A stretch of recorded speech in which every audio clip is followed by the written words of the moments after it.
Well, despite those safety measures, parents and teachers are still wondering how can they keep their children safe behind the school doors. And not surprising, some parents kept their children home today. Our Andrew Epperson spoke to one of those parents. He joins us live in studio now. And Andrew, this is certainly not an easy discussion, but it's one that has to be had. That's right, and it's not uncommon anymore for kids to be well versed in drills at their schools.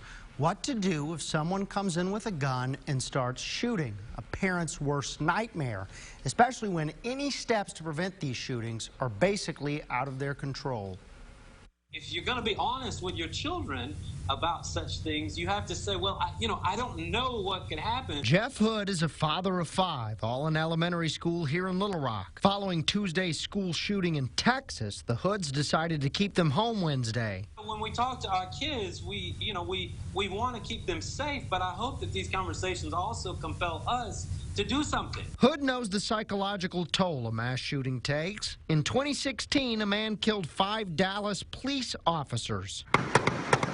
Hood was 40 feet away. At what point do we say we probably need to quit putting guns in the hands of people who can do tremendous harm with them? I'm always all about safety and what I can do while I'm in the classroom to protect my kids. Christy Cam is a special education teacher in Arkansas. She says she wants to see metal detectors in schools and gun violence end with more guns. In my opinion, one of the best things, honestly, to do is deputize teachers, that are willing to go through and get that training. Cam lived in Jonesboro in 1998 when 2 students killed 5 classmates at Westside School. And since then, she says things have only gotten worse. I never, in my wildest dreams, would have ever thought that people would just wake up on a regular and go, oh, I'm going to go kill some kids today. Hood says it's important for kids and teens struggling with depression to get love from their community and find a way to help them